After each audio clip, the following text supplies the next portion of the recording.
Pernahkah kalian sakit atau pernahkah kalian menjenguk keluarga yang sakit di rumah sakit? Semua orang tidak pernah menginginkan jatuh sakit, bukan? Akan tetapi jika Allah Subhanahu wa taala menghendaki seseorang jatuh sakit, ia akan sakit. Sakit yang menimpa itu adalah takdir baginya. Sakit yang menimpa itu harus dipercayai oleh umat muslim sebagai takdir dari Allah Subhanahu wa taala. Lalu, apa pengertian dari qada dan qadar Allah Subhanahu wa taala? Berikut penjelasannya. Pengertian qada dan qadar. Arti qada adalah ketetapan atau ketentuan. Yang dimaksud qada adalah segala ketetapan dan ketentuan Allah terhadap makhluknya sejak zaman azali. Zaman azali berarti masa terdahulu, yaitu masa sebelum Allah menciptakan segala sesuatu termasuk manusia. Dengan demikian, ketetapan Allah yang dinamakan qada itu sudah ada sebelum Allah menciptakan wujudnya. Qada manusia sudah ditetapkan Allah jauh sebelum manusia itu diciptakan. Inilah yang disebut zaman azali. Ketetapan Allah terhadap manusia sudah ditentukan sejak manusia masih berupa ruh. Ketetapan itu meliputi berapa umurnya, bagaimanakah rezeki dan nasibnya, serta kapan dia menikah, kapan dia meninggal dunia. Semua itu sudah dicatat di dalam Lauhil Mahfuz dan akan terjadi sesuatu tersebut dengan ketetapan Allah Subhanahu wa taala. Selanjutnya kita akan mempelajari arti dari qadar. Apa arti qadar itu? Qadar adalah aturan atau ketentuan. Secara istilah, qadar adalah ketetapan Allah terhadap makhluknya yang sudah terjadi. Dalam bahasa Indonesia, terjadinya ketetapan Allah ini disebut sebagai takdir. Jadi, qada adalah ketetapan Allah sebelum Allah menciptakan segala sesuatu. Sedangkan qadar adalah ketetapan Allah yang sudah terjadi. Dalam bahasa Indonesia seringkali disebut takdir. Misalnya, ada orang yang meninggal akibat kecelakaan lalu lintas. Kematian cara seperti itu merupakan takdir atau qadarnya Allah. Ketetapan Allah pasti terjadi pada manusia, dan manusia tidak akan dapat lari dari ketetapan Allah tersebut. Dengan demikian, dapat kita ambil kesimpulan bahwa qada dan qadar memiliki hubungan yang sangat erat. Qada adalah ketetapan Allah terhadap makhluknya, sedangkan qadar adalah pelaksanaan dari qadar Allah tersebut. Pelaksanaan dari qada Allah tersebut. Ketetapan dan pelaksanaan dari ketetapan itu semua karena kekuasaan dan kehendak Allah Subhanahu wa taala. Selanjutnya kita akan belajar tentang bagaimanakah caranya beriman kepada qada dan qadar. Iman kepada qada dan qadar merupakan rukun iman yang keenam. Iman sendiri artinya percaya sepenuh hati, kemudian mengucapkan melalui lisan, dan membuktikannya melalui perbuatan. Iman kepada qada dan qadar berarti meyakini bahwa Allah menetapkan takdir semua manusia. Semua yang terjadi pada diri manusia adalah ketetapan dan takdir Allah Subhanahu wa Ta'ala.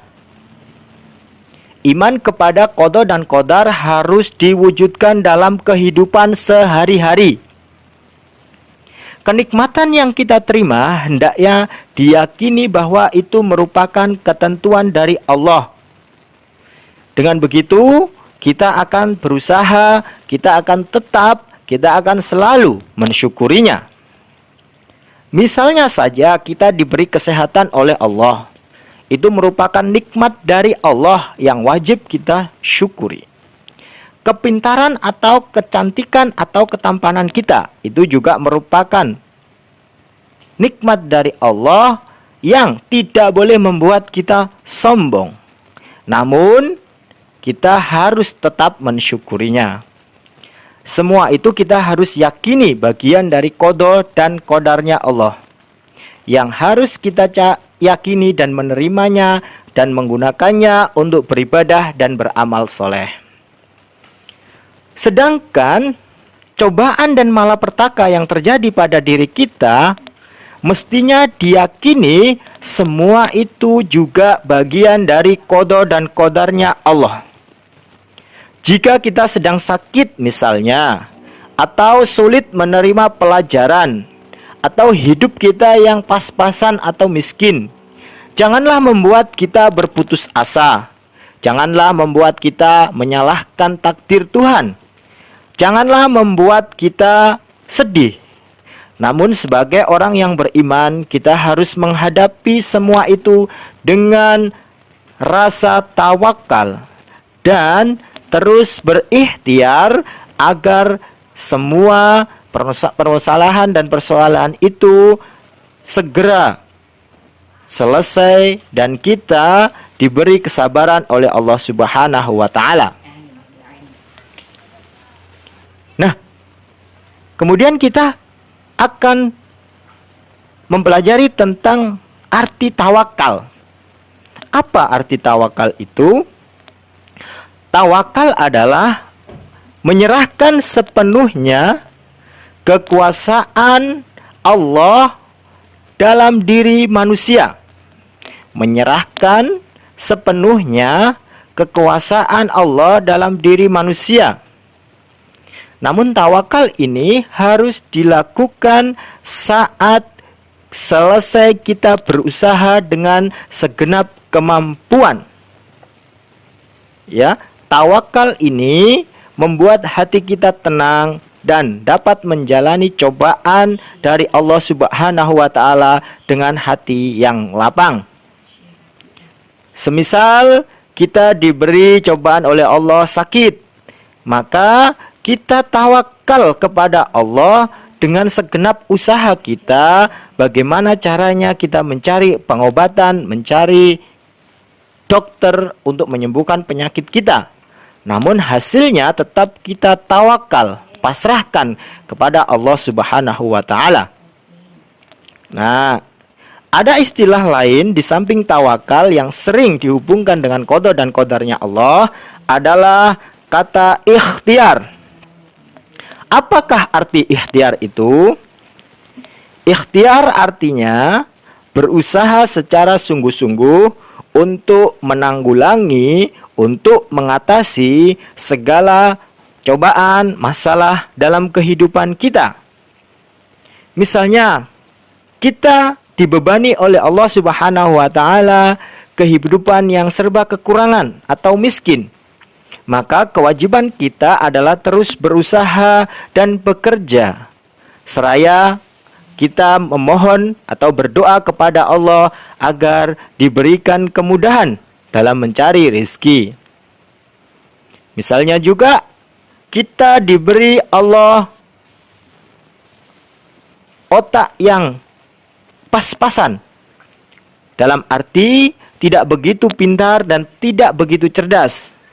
Namun, wajib bagi kita untuk selalu berikhtiar, yaitu dengan rajin belajar, berdoa dan mengulang-ulang pelajaran. Iman kepada qada dan qadar tidak boleh membuat kita menjadi pemalas.